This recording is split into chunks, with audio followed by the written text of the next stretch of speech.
आज का टॉपिक है सन्निकटन। तो सबसे पहले ये जान लें सन्निकटन का क्या आशय है। सन्निकटन अर्थात किसी बिंदु के निकटतम मान ज्ञात करना। किसी फलन का मान दिए गए बिंदु के निकटतम बिंदु पर ज्ञात करने की जो क्रियाविधि है, इसका जो प्रोसेसिंग है वो कहलाता है सन्निकटन, अप्रोक्सीमेशन। देखिए अप्रोक्सीमेशन को समझते हैं। कोई फलन है y equal function of x, तब यहाँ पर x स्वतंत्र चर है, y आश्रित चर है। x में परिवर्तन होने के साथ साथ y में परिवर्तन होना अनिवार्य है, क्योंकि y x पर निर्भर कर रहा है। मान लेते हैं x में परिवर्तन डेल्टा x होता है, x में परिवर्तन डेल्टा x हुआ, तब y में भी परिवर्तन डेल्टा y हो जाता है। परिवर्तन धनात्मक अथवा ऋणात्मक कैसा भी संभव है। तब हम जानना चाहते हैं y में कितना परिवर्तन हुआ। तो यह इसकी प्रारंभिक अवस्था है, यह द्वितीय अवस्था है। तो अंतिम अवस्था से प्रारंभिक अवस्था को सब्ट्रैक्ट करके हम पता करते हैं कितना परिवर्तन हुआ। तो देखिए इक्वेशन सेकंड से इक्वेशन फर्स्ट को सब्ट्रैक्ट करने पर y से y लेस हो जाएगा, यहाँ पर फाइंड होगा डेल्टा y। इधर function of x plus delta x minus function of x। Clear. अर्थात y में जो परिवर्तन हुआ है वह है डेल्टा y प्राप्त हो रहा है। अब हम आगे देखना चाह रहे हैं, डेल्टा y को फाइंड करना चाह रहे हैं। डेल्टा y हम अवकलज के प्रयोग से कैसे प्राप्त करेंगे। तो इसके लिए हमें एक बार पुनः अवकलज के सिंबल पे जाना पड़ेगा, अवकलज के संकेत पर जाना पड़ेगा। अवकलज का जो चिन्ह लेबनीज ने जो हमें दिया था वो क्या था। अवकलज का वास्तविक मान होता क्या है, y में परिवर्तन x के सापेक्ष, ऐसे व्यक्त करते हैं इसे पढ़ते हैं y में x के सापेक्ष परिवर्तन की दर, अर्थात x के सापेक्ष परिवर्तन की दर। इस दर का, इस भिन्न का सीमांत मान y का x के सापेक्ष क्या कहलाता है, अवकलज। इसकी लिमिटिंग वैल्यू ही अवकलज है। देखिए dy dx क्या था, limit delta x tends to 0। ये अवकलज का सिंबल जो प्राप्त होता है D D X of y, Leibniz द्वारा दिया गया सिंबल क्या है, ये dy dx। ये भिन्न नहीं है परंतु इसका व्यवहार भिन्न जैसा है। dy dx से पढ़ते हैं D D X of y। इस d का मीन्स होता है differentiate with respect to x of y, y का x के सापेक्ष अवकलज। तब हम क्या फाइंड करना चाहते हैं, डेल्टा y, y में कितना परिवर्तन हुआ है अवकलज के प्रयोग पर। समझिए आगे, यहाँ इस सीमा को हटाने पर क्या प्रभाव पड़ेगा। ऐसा मान लेते हैं dy dx इस राशि से delta y upon delta x से, इस भिन्न से h द्वारा पृथक है। अर्थात एक राशि यहाँ h जोड़कर इस लिमिट को हटा दिया जाए, सीधा ये रख दिया जाए delta y upon delta x। तब क्या कंडीशन होनी चाहिए, जब ध्यान से समझना h टेंड्स टू 0 तब डेल्टा x टेंड्स टू 0। यदि मैं पुनः h को 0 के सामीप्य में भेज देता हूं, अर्थात limit h tends to 0, h अत्यल्प हो जाता है, तब साथ ही साथ डेल्टा x टेंड्स टू 0 हो जाएगा। पुनः h के स्थान पर 0, तब ये लिमिट वापस प्राप्त हो जाएगी। जब h टेंड्स टू 0 लगाऊंगा तब dy dx रह जाएगा, इधर उधर ये सिंबल वापस प्राप्त हो जाएगा। हमें प्राप्त करना है डेल्टा y। देखिए डेल्टा y के लिए क्या हो जाएगा, डेल्टा y पर डेल्टा x कहा जाएगा क्रॉस मल्टीप्लाई में, तो प्राप्त होगा D Y D X into delta X plus H into delta X. Clear? अब विचार कीजिए, दो अत्यल्प राशियों का जब मल्टीप्लाई कर दिया जाता है तो प्राप्त परिणाम अत्यल्प हो जाएगा, अर्थात उसे इग्नोर किया जा सकता है, निग्लेक्ट किया जा सकता है, नगण्य मान सकते हैं। तो यहाँ पर एच एवं डेल्टा एक्स दोनों ही शून्य की ओर अग्रसित हो रहे हैं, तब एच एवं डेल्टा एक्स का मल्टीप्लाई क्या हो जाएगा? नगण्य। यहां एच इंटू डेल्टा एक्स को नगण्य मानने पर समझ में आ रही है बात? ये नगण्य क्यों हो गया? एच अत्यल्प है, डेल्टा एक्स भी अत्यल्प है, दो अत्यल्प राशियों का मल्टीप्लाई क्या हो जाएगा? नगण्य। ये नगण्य हो गया तो इसे इग्नोर करते छोड़ दे, तब अपने पास क्या प्राप्त होता है? Delta Y equal D Y D X into delta X. ये वाई में परिवर्तन है। किसी राशि बाई में परिवर्तन क्या होता है? उस राशि का जिसके सापेक्ष परिवर्तन हो रहा है उसी के सापेक्ष अवकलज इंटू उस राशि में परिवर्तन। जैसे x के सापेक्ष y में परिवर्तन फाइंड करना था, तो x में कितना परिवर्तन हो रहा है? x के सापेक्ष y का अवकलज, तो हमें किसमें परिवर्तन फाइंड हो जाएगा? y में। वो बाई राशि यहाँ पर आयतन हो सकती है, क्षेत्रफल हो सकती है, लंबाई हो सकती है, कोई भी हो सकती है। दूसरी राशि हमें वहां पर फाइंड होगी, जैसे क्षेत्रफल है तो रेडियस फाइंड हो सकती है, आयतन है लंबाई फाइंड हो सकती है, कोई भी राशि फाइंड हो सकती है। तो जिसके सापेक्ष हमें परिवर्तन फाइंड करना है तो उस राशि में परिवर्तन इनटू उस राशि के सापेक्ष अवकलज। ऐसा करने पर उस राशि में सीधा परिवर्तन प्राप्त हो जाएगा। देखिए एक बार पुनः, हमने डेल्टा वाई को प्राप्त किया है यहां से, तब फलन का मान निकटतम बिंदु पर x के निकटतम वाले बिंदु पर क्या प्राप्त होगा? जैसे x पर फलन का मान आप फाइंड कर सकते हो, x के स्थान पर कोई बिंदु लिया जा सकता है जैसे a, तब उसके लघु सामीप्य वाले बिंदु कौन सा होगा? x प्लस डेल्टा x होगा।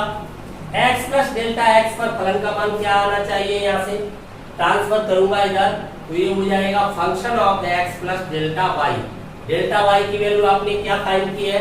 D Y D X into delta X. यहाँ पर पुट कर दीजिए, तो function of x plus delta X equal प्राप्त होता है फंक्शन ऑफ x प्लस, ध्यान दीजिए आपने फलन को y माना हुआ है तब तो सिंबल होता है डी वाई डी एक्स, फलन को fx माना हुआ है तब अवकलज का सिंबल हो जाता है f डैश x। तो इसे हम डी वाई डी एक्स को f डैश x भी लिख सकते हैं इंटू डेल्टा x। ये फॉर्मूला आपको ध्यान में रखना है, इसी फॉर्मूले के द्वारा संपूर्ण एक्सरसाइज प्ले हो जाएगी आपकी। अर्थात x के निकटतम बिंदु पर फलन का मान, उस बिंदु पर फलन का मान प्लस उस बिंदु पर फलन का अवकलज इनटू उस राशि में परिवर्तन जिसके सापेक्ष y बदल रहा है। क्लियर?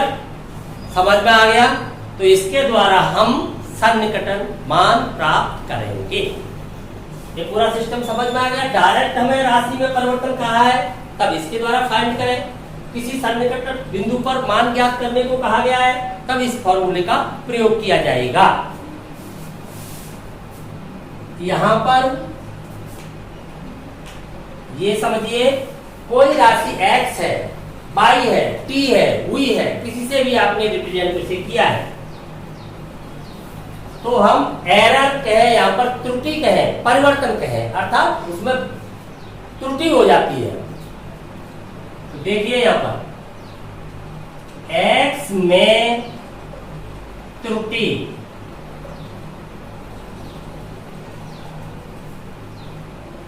एरर, x में त्रुटि से क्या तात्पर्य? यहाँ पर डेल्टा एक्स, तब इसे क्या कहते हैं? डेल्टा एक्स को सीधी हम यहां पर कहेंगे इसको निरपेक्ष त्रुटि। निरपेक्ष त्रुटि, डेल्टा एक्स अपॉन एक्स, तब ये हो जाती है आपेक्षिक त्रुटि।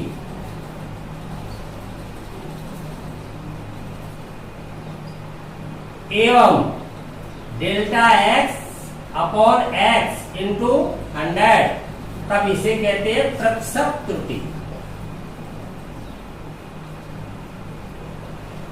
क्लियर?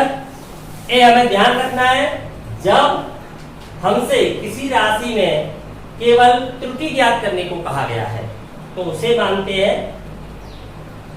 निरपेक्ष त्रुटि।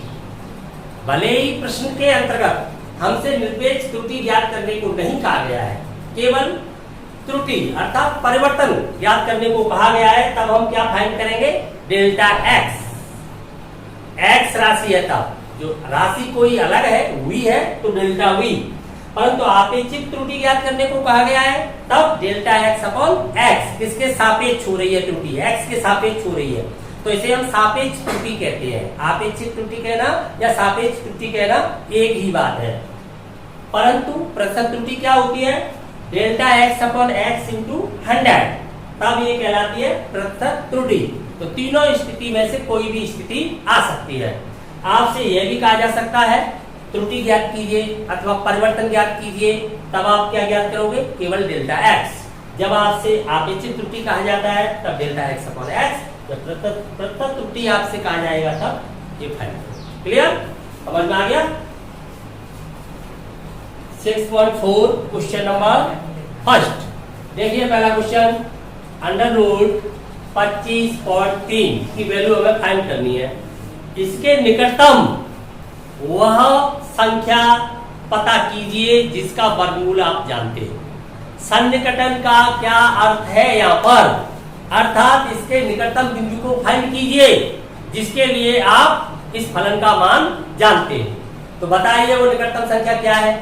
25.3 के पास में लेफ्ट में हो या राइट में हो, इससे कोई मतलब नहीं है। लेफ्ट राइट से आपको कोई लेना देना नहीं है। लेफ्ट में होगी तो कम हो जाएगी, राइट में होगी तो उस संख्या से अधिक हो जाएगी। तो बताइए वो कौन सी संख्या है? 25। तो 25 यहाँ पर क्या हो जाएगी? x। दी गई संख्या क्या होगी? x plus delta x। दी गई संख्या क्या है? x plus delta x। तो सबसे पहले क्या मानते हैं यहाँ पर? फलन।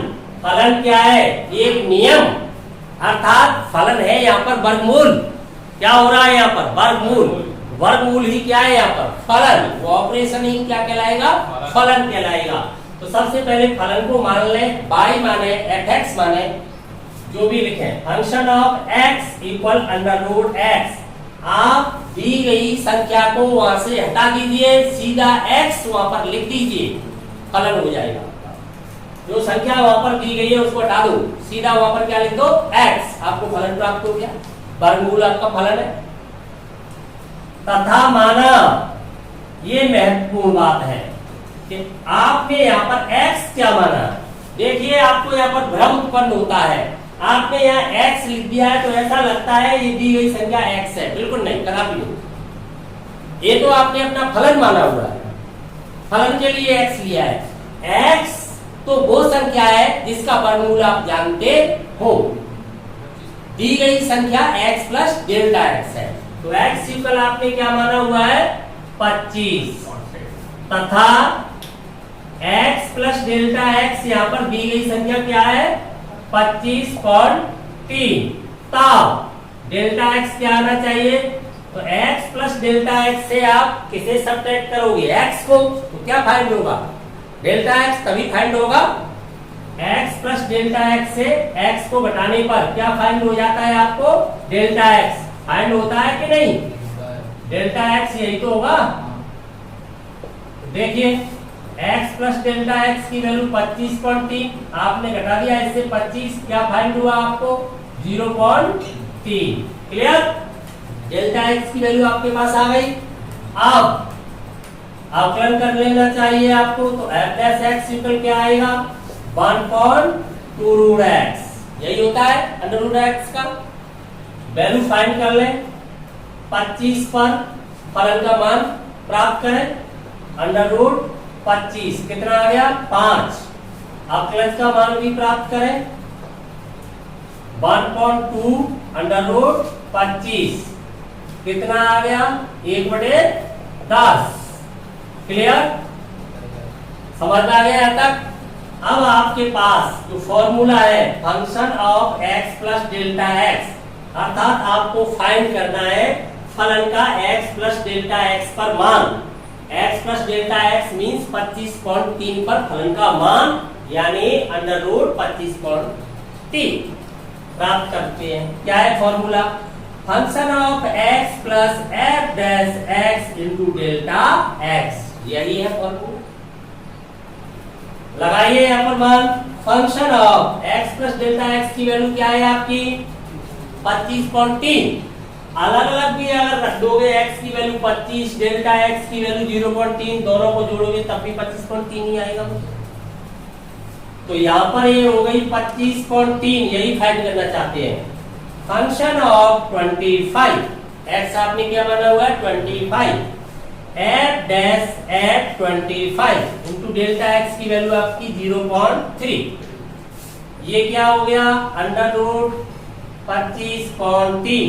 फलन के अंदर ये लगाओगे तो देखो ये फाइंड करना चाहते हैं। फंक्शन ऑफ 25 क्या हो गया अंडर रूट 25, इसकी वैल्यू आपको क्या फाइंड हो रही है 5 प्लस, आपने कम माना हुआ है तो डेल्टा x प्लस का आएगा। दी गई संख्या 25.3 है, आपने यहाँ पर 25 माना है, उसके लेफ्ट में हटके माना है पॉजिटिव आएगा, राइट में मान के तो नेगेटिव आ जाता डेल्टा x। देखिए इसकी वैल्यू क्या है 1/10 इंटू 0.3, क्या फाइंड होगा 5 प्लस 0.03, 1 पॉइंट और आगे खिसक जाएगा। 3 अंकों तक फाइंड करने के लिए कहा गया है, इसमें 2 ही अंक आ रहे हैं, आगे आ ही नहीं रहे हैं, तो यही इसको छोड़ देंगे। तो ये फाइंड होता है 5.03, अर्थात हमें सीधा 25.3 का वर्गमूल प्राप्त हो गया है 5.03। क्लियर, अतः हम कह सकते हैं अंडर रूट 25.3 की वैल्यू होती है 5.03। अवकलज के प्रयोग से हमने वर्गमूल फाइंड कर लिया, अर्थात 25.3 के निकटतम बिंदु पर फलन का मान ज्ञात कर लिया। समझ में आया? तो ये किसके द्वारा संभव हुआ? अवकलज के द्वारा, सन्निकटन। क्वेश्चन नंबर फर्स्ट का सेकंड अंडर रूट 49.5, तो इसके निकटतम बिंदु प्राप्त करें जिसका वर्गमूल आप जानते हो, तो वो क्या है 49। सबसे पहले क्या माने फलन, माना function of x equal under root x। फलन मानना तो आसान है, आप उस संख्या को वहां से हटा लीजिए, x फिट कर दीजिए वहां, ये आपका नियम है, फलन है। देखिए यहां x क्या मानोगे आप 49, जिसका वर्गमूल हम जानते हैं। दी गई राशि क्या होती है x प्लस डेल्टा x 49.5, तब डेल्टा x क्या आएगा? आप x प्लस डेल्टा x से क्या सब्ट्रैक्ट करोगे x, तो क्या बचेगा आपके पास? डेल्टा x बचेगा, यही तो है डेल्टा x। देखिए क्या आ रहा है ये 49.5 माइनस 49, कितना बचा 0.5, अर्थात ये कह सकते हो डेल्टा x की वैल्यू आ रही है 0.5। Clear, f dash x find करें, 1/2 रूट x वैल्यू फाइंड करें। फंक्शन ऑफ 49 अंडर रूट 49 कितना आ गया 7। Function of f dash find करें 49 पर अवकलन 1/2 अंडर रूट 49 कितना आ जाएगा 1/2 इंटू 7 1/14। क्योंकि हम जानते हैं function of x plus delta x equal function of x plus f dash x into delta x। Function of 49.5 equal function of 49 plus F dash at 49 into 0.5। ये क्या प्राप्त हुआ, अंडर रूट 49.5 इक्वल क्या value आई है इसकी 7 plus F dash 49 की value आई है 1/14। क्लियर। अब इसे सॉल्व करें, तो सॉल्व करोगे तो देखिए यहां से सीधा सॉल्व कर देता हूं मैं। 7 प्लस ये कितना है, पॉइंट हटा हुआ 14 से डिवाइड कर दो 5 को, 14 से डिवाइड कर लेते हैं 5 को ऐड कर दूंगा, पूरी संख्या क्यों बनाते हैं, उतने बात को ही कर लेता हूं। तो पॉइंट तो ये चला गया आपका, पॉइंट हटा दिया पहले तो मैंने, दशमलव गया, फिर भी भाग नहीं जा रहा है, 0 बढ़ा लिया 50 हो गया, 50 हो गया, डिवाइड करें कितनी बार गया 14 42 3 बार, कितना बचा आपके पास 8, 1 0 आप बढ़ा सकते हो, कितनी बार गया 14 से कितनी बार गया 5 बार, कितना हो गया 70, कितना बचा 10, 3 अंकों तक ही लेना है। आप अगर आगे देखोगे 1 0 बढ़ा के तो कितनी बार जाएगा 14 7 98, तो आप इस अंक को एक बढ़ा के भी बंद कर सकते हो। जब आपका अंक 5 या उससे बड़ा है तो इसे बढ़ा के भी बंद कर सकते हो, एप्रोक्सीमेट वैल्यू है, अन्यथा इतना ही छोड़ सकते हो। एप्रोक्सीमेशन है, सन्निकट मान ज्ञात कर रहे हैं, लगभग मान है, तो अतः हमें फाइंड होता है अंडर रूट 49.5 7.035। कैसी वैल्यू है, एप्रोक्सीमेट वैल्यू, लगभग मान। क्लियर। पहले का तीसरा ऑप्शन है अंडर रूट 0.6, माना fx equal under root x, तब बताइए x क्या है यहां पर, तथा माना x equal 1, x plus delta x की वैल्यू क्या है 0.6, तब डेल्टा x क्या फाइंड होगा, x प्लस डेल्टा x से क्या सब्ट्रैक्ट करोगे आप x, तो x प्लस डेल्टा x से सब्ट्रैक्ट किया जाता है x को, तो फाइंड होगा 0.6 माइनस 1, क्या फाइंड हो गया बताओ, माइनस का आ जाएगा 0.4। Clear. f dash x 1.2 root x, value find करें, 1 पे फाइंड करोगे अंडर रूट 1 क्या आ जाएगा 1, अब प्लस की वैल्यू फाइंड करें f डैश एट 1, तभी क्या जाएगा 1.2 अंडर रूट 1 हाफ, ये रह जाएगा। क्योंकि हम जानते हैं function x plus delta x equal function of x plus f dash x into delta x, function of 0.6 function of 1 plus f dash 1, कितनी वैल्यू आई है माइनस की 0.4, ये आपका अंडर रूट 0.6, इसकी वैल्यू आपकी कितनी है फंक्शन ऑफ 1 की, देखो फंक्शन ऑफ 1 की वैल्यू है आपकी 1, क्या वैल्यू आ रही है 1 प्लस एफ डैश 1 की वैल्यू क्या आ रही है आपकी हाफ, और ये वैल्यू है माइनस की 0.4। सॉल्व करें इसे, 1 क्या हो जाएगा माइनस प्लस माइनस हो जाएगा, हाफ से डिवाइड करोगे तो 0.2, कितना आ जाएगा 0.8, अतः हम कह सकते हैं अंडर रूट 0.6 इक्वल होता है 0.8। क्लियर, समझ में आ गया। क्वेश्चन नंबर फर्स्ट का फोर्थ पार्ट है 0.009 का क्यूब रूट फाइंड करना है, 1/3 पावर है। फलन क्या होगा यहाँ पर, माना function of x equal x की पावर 1/3, फलन मानना तो आसान है, आप तो संख्या को हटाइए x रखिए। क्लियर। यहाँ x क्या मानोगे बताओ, x वह वैल्यू होनी चाहिए जिसका आप घनमूल जानते हो। आप घनमूल जानते हो 0.008 क्या हो जाता है उसका 0.2 को 3 टाइम्स मल्टीप्लाई करेंगे तो क्या आ जाएगा 0.008। जानते हो तो क्या मानना पड़ेगा आपको, यहाँ पर x की वैल्यू 0.008। क्लियर? हाँ, x प्लस डेल्टा x आपकी दी गई राशि होती है 0.009। तब आप डेल्टा x फाइंड करोगे, x प्लस डेल्टा x से आप x को सब्ट्रैक्ट करोगे तो 0.009 माइनस 0.008 कितना आ जाएगा 0.001। क्लियर? आपने कम माना है तो पॉजिटिव, अधिक मान लीजिए तो नेगेटिव हो जाएगा।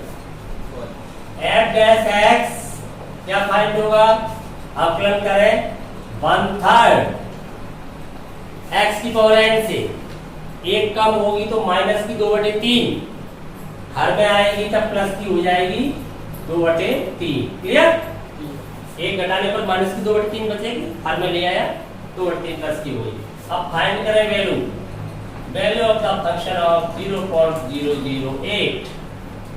0.008 पावर चल रही है आपकी 1/3, क्या हो जाएगा, इसे कैसे लिख सकते हो 0.2 का होल क्यूब, इसकी पावर चल रही है 1/3, इसका होल क्यूब करोगे तब यही आ जाएगा। तो आपको फाइंड हुआ 0.2।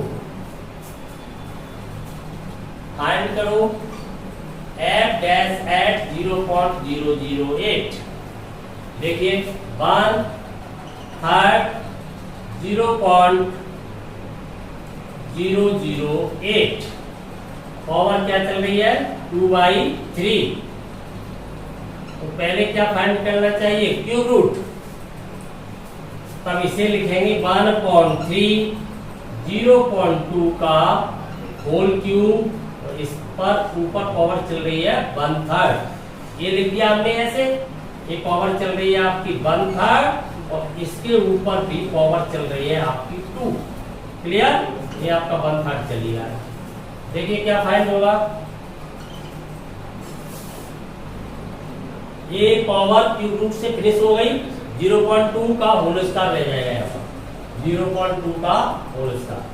तब वैल्यू फाइंड होगी आपको 1/3। ये कितना हो गया 4, मल्टीप्लाई कर दो डायरेक्ट 12 हो जाएगा, 12 हो जाएगा। पॉइंट कितने हो जाएंगे आपके 2, तो यही रह जाएगा 0.12। क्लियर? क्योंकि हम जानते हैं function of x plus delta x equal function of x plus f dash x into delta x implies function of 0.009 equal कितनी वैल्यू है, function of 0.008 plus f dash x 0.008 into delta x की value 0.001। Find करें इसको, ये हो जाएगा आपका 0.009 का क्यूब रूट यूकल। देखिए क्या वैल्यू आई है इसकी 0.2 प्लस ये वैल्यू आई है 1/0.12 इंटू 0.001 डेल्टा एक्स की वैल्यू। सॉल्व करें इसे तो बना कर देते हैं, इसकी वैल्यू फाइंड कर लेता हूँ सीधे। तो ये कितना आएगा 1/, नीचे 2 अंकों के बाद पॉइंट है, ऊपर 3 अंकों के बाद है, तो नीचे 1 0 आ जाएगी, तो 1/, ये आ जाएगा आपका 0.2 प्लस 1/120, नीचे बढ़ जाएगा 1 0। ठीक है, अब इसे 120 यानी 12 से 0.1 को डिवाइड करो, यही तो करना है। मैंने एक दशमलव बढ़ा दिया है। देखिए क्या आ जाएगा, पॉइंट हटा दो पहले तो आपका एक पॉइंट गया, यहाँ पर पॉइंट हटा दोगे तो एक पॉइंट गया, 1 हो गया। अब भी डिवाइड नहीं हो रहा है, तब आप 1 0 बढ़ाओगे, फिर भी डिवाइड नहीं हो रहा है तो 1 0 बढ़ा के आप 1 0 बढ़ाओगे। ये पॉइंट हट गया पहली बार, सीधा 1 हो गया, फिर आपने 1 0 बढ़ा लिया, फिर भी डिवाइड नहीं हुआ तो 1 0 और बढ़ाओगे, 100 हो गया। कितने टाइम से आएगा, 12 8 96 0.008 3 अंकों तक ही लेना है हमें।